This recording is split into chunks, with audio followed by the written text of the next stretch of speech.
खबरों की खबर में आपका स्वागत है। मैं हूं संकेत उपाध्याय। हैदराबाद में हाहाकार मचा हुआ है और अगर आप तस्वीरें देख लें तो ये डरा देने वाली तस्वीरें हैं।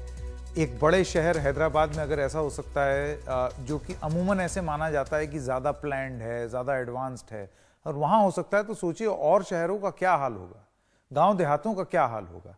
तस्वीरों के माध्यम से आज का कार्यक्रम हम आपको दिखाना चाहते हैं हैदराबाद में हाहाकार कैसे मचा है। अलग अलग जगहों से जहां से तस्वीरें आई हैं उनका हम आपको बताएंगे।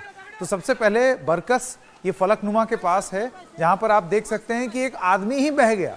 उसको बचाने के लिए लोग टायर की ट्यूब, रस्सी फेंक रहे हैं, लेकिन बहाव इतना तेज है, आप देख रहे हैं, कोई चांस ही नहीं है। वो खड़ा होने की कोशिश कर रहा है, लेकिन पानी का करंट इतना तेज है कि वो बहता चला गया और फिर ऐसे यू करके वापस और नीचे बह रहा है। ये इतना सारा पानी, और ये सड़क है जिस पर इतना पानी एकदम नदी जैसा रूप लिया हुआ है। न्यू बोवनपल्ली, वहां की तस्वीरें, और ये ऐसी तस्वीर है जो कि लगातार देखने को मिल रही है कि एक कार, उसके ऊपर दूसरी कार, फिर तीसरी कार आई तो दूसरी वाली कार और ऊपर चढ़ गई, कार पर चढ़ी कार। ये न्यू बोवनपल्ली की तस्वीरें हैं और उल्टी गाड़ियां बह रही हैं। देखिए, कोई चला नहीं रहा है, कोई इसके अंदर नहीं है। ये पानी के बहाव से कार बहती चली जा रही है, क्योंकि जब पानी होता है तो गाड़ी ऐसे तैरने लगती है। एक गाड़ी, दो गाड़ी, तीन गाड़ी सब बह रही हैं। अब आपको दिखाते हैं यशोदा अस्पताल, जो कि सोमाजीगुड़ा में है हैदराबाद में, वहां की तस्वीरें। जैसे कि आप देख सकते हैं, ये अस्पताल है, तेजी से पानी घुस रहा है अस्पताल के अंदर। सोचिए, यहाँ पेशेंट्स होंगे, कोविड के पेशेंट्स होंगे और पेशेंट्स होंगे, और कैसे बिल्कुल एकदम पार्किंग वाले इलाके में धड़ाधड़ पानी घुसता चला जा रहा है। बहाव कितना तेज है। पानी को रोकने की कोशिशें एकदम नाकाम हो गई। कैसे आप करेंगे कोशिश। अब आपको दिखाते हैं हैदराबाद में लोगों के घर का हाल। ये घर हैं लोगों के, घर में ये पानी घुस गया है, जैसा कि आप देख सकते हैं। ये कल रात की तस्वीरें हैं। कितना ऊंचा ऊंचा तक पानी आ गया है। बाइक के हैंडल तक अंदर चले गए, कुर्सी की सीट तक पानी भर गया, घुटने तक का पानी है, जैसे कि आप देख सकते हैं। ये घरों में घुसा है पानी। और मूसा नगर की आपको तस्वीर बताएं, जहां नदी का जलस्तर बढ़ने से कई लोग फंसे हैं। पुलिस ने सीढ़ी लगाकर उन लोगों को बचाया, जैसे कि आप अभी देख सकते हैं। थोड़ी सी देर में 15 लोगों को सुरक्षित निकाला गया यहां पर मूसा नगर से। मैं एक चीज आपको और ये बताता चलूं, ये सारी तस्वीरें या तो कल या तो आज सुबह की हैं। अच्छी खबर, गुड न्यूज आप लोगों को दे दें। अच्छी खबर यह है कि अब वहां पर ताजी बारिश नहीं हो रही। जो समुद्र की वजह से जो ये एक स्थिति उत्पन्न हुई थी, अब वैसा नहीं हो रहा है। अब स्थिति ठीक हो गई है, बारिश होनी कम हो गई, लेकिन जल भराव अभी भी है जगह जगह हैदराबाद में।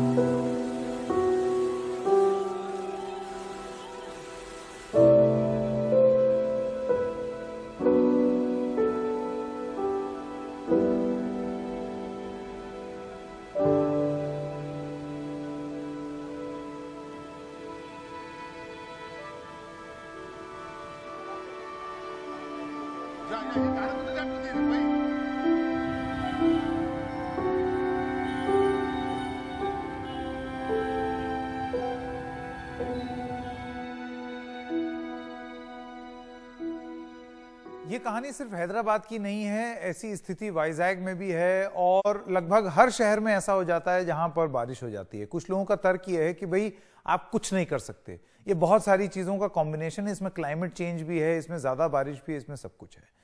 ज्यादा बात करने के लिए जीपी शर्मा साहब के पास चलते हैं, क्योंकि मैं एक्सपर्ट नहीं हूं, वो हैं president meteorology and climate change Skymet के। शर्मा जी, आपका बहुत बहुत स्वागत। मैं आपसे ये जानना चाहता हूं कि इसके लिए किस चीज को जिम्मेदार ठहराया जाए, सिर्फ जोरदार बारिश या इसको आप इसी को क्लाइमेट चेंज कहते हैं कि एक साथ इतनी सारी बारिश हो गई? देखिए, मैं कहूंगा संकेत जी, ये दोनों ही चीजें हैं।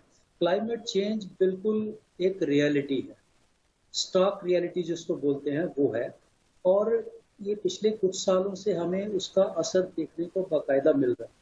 और ये उसी का नतीजा है जो अक्टूबर के महीने में हैदराबाद में इतनी बरसात होना, ये पहले नहीं हुआ है। इतनी 200 मिलीमीटर बरसात 24 घंटों में ऐसा नहीं है। लगभग लगभग पिछले आप काफी सारे डिकेड्स का रिकॉर्ड देखो, 100 मिलीमीटर के आसपास जरूर बारिश थी, लेकिन उससे ज्यादा बारिश जो है वो वहां नहीं होती है। और आपने क्लाइमेट चेंज का जिक्र किया, जरूर ये उसी का नतीजा है। क्लाइमेट चेंज मतलब हाई इम्पैक्ट वेदर इवेंट्स, ज्यादा इंटेंसिटी जो वेदर फिनोमिना की, और कम समय में बहुत ज्यादा बारिश, यही एक क्लाइमेट चेंज का जो है संकेत है।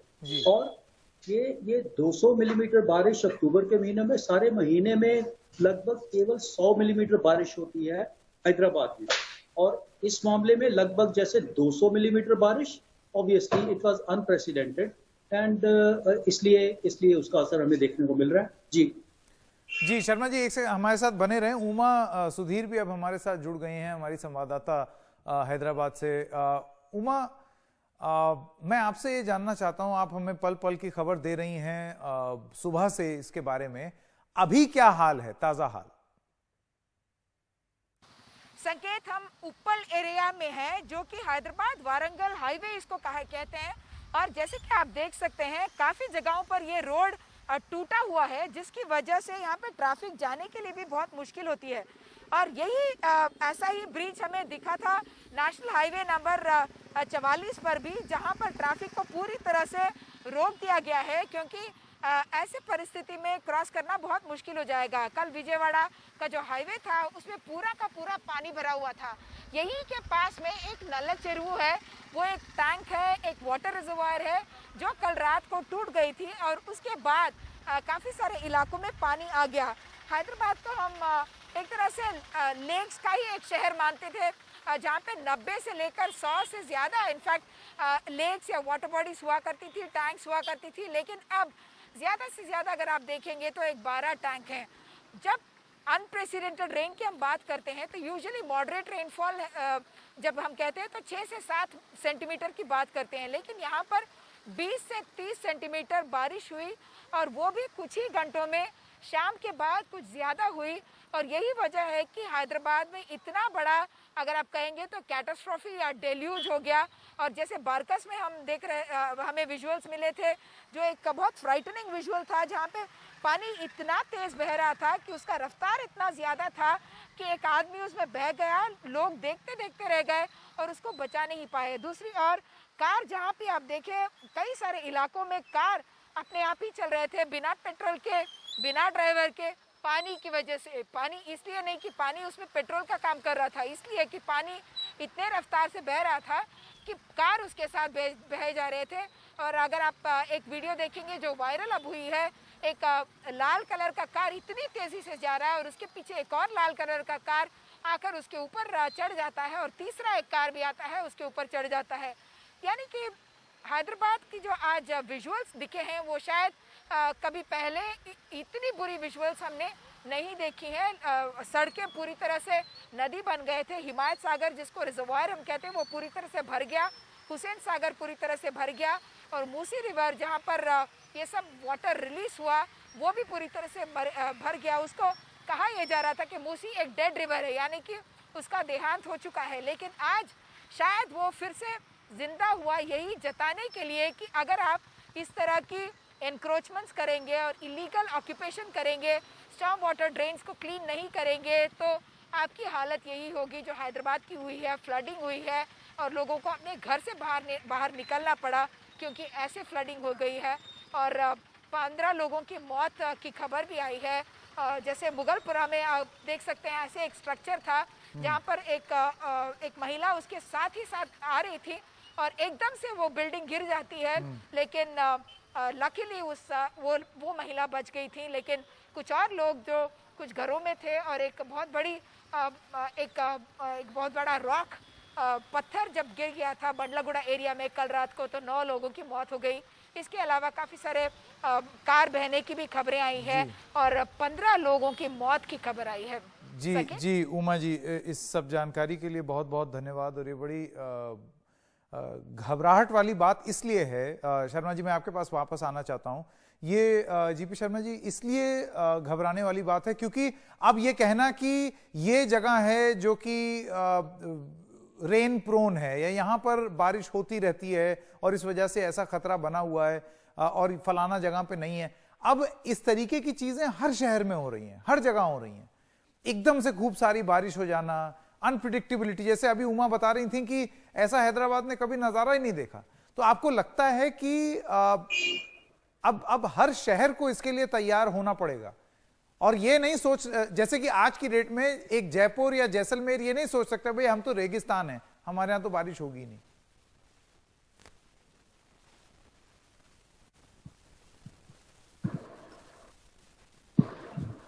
देखिए संकेत, हर एक जगह का थ्रेशोल्ड जो है अलग अलग है।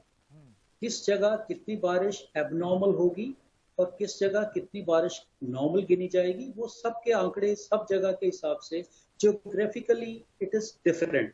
हर जगह का आंकड़ा अलग रहेगा। अगर अक्टूबर की बात करें तो हैदराबाद अक्टूबर के महीने में इतनी वर्षा नहीं होती है, मानसून के दिनों में फिर भी मान सकते हैं, और आगे आगे आने वाले दिनों में नवंबर दिसंबर की बात करें तो बिल्कुल ही बरसात बहुत कम हो जाती है। और जैसे आजकल तो पिछले क्योंकि कुछ सालों से, क्योंकि हम मौसम विभाग से जुड़े हैं, अपने मेट्रोलॉजी से, स्काईमेट से, आए दिन चाहे वो चेन्नई की बारी कभी होती है, चाहे मुंबई की है या हैदराबाद की है, हमें ऐसे हमेशा ऐसे ही भारी बारिश हो से जी, हमें ये क्लाइमेट चेंज जरूर है, लेकिन हमें ये सोच के ही नहीं बैठ जाना कि केवल क्लाइमेट चेंज है, उसको हम टैकल कैसे करें, उसको मैनेज कैसे करें, इफेक्टिवली कैसे सब कुछ करें। इसके लिए तो फिर तैयारी करनी पड़ेगी और हर वक्त तैयार रहना पड़ेगा। हम ऐसा तो नहीं कह सकते कि हमें ज्यादा टाइम नहीं मिला या नोटिस नहीं मिला। हमें पता है कि हाई इम्पैक्ट वेदर इवेंट्स का मतलब है शॉर्ट नोटिस पे एक ऐसे ही मौसम की स्थिति बनना जिसके कारण की परेशानी पैदा होती है।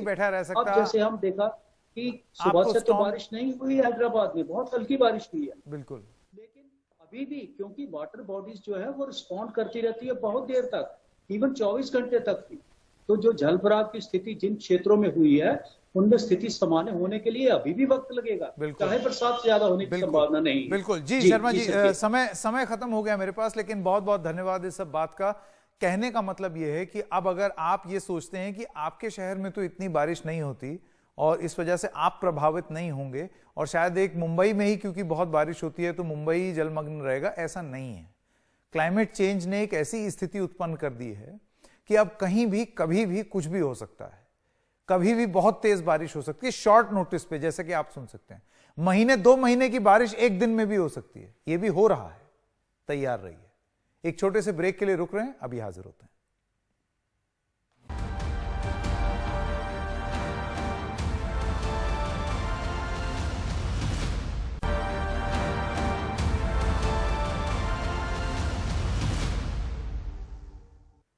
और अब बात जम्मू कश्मीर की, जहां कल रात ही रिहा की गई पूर्व मुख्यमंत्री डिप्टी सीएम महबूबा मुफ्ती से मिलने उमर अब्दुल्ला और फारूक अब्दुल्ला दोनों पहुंचे।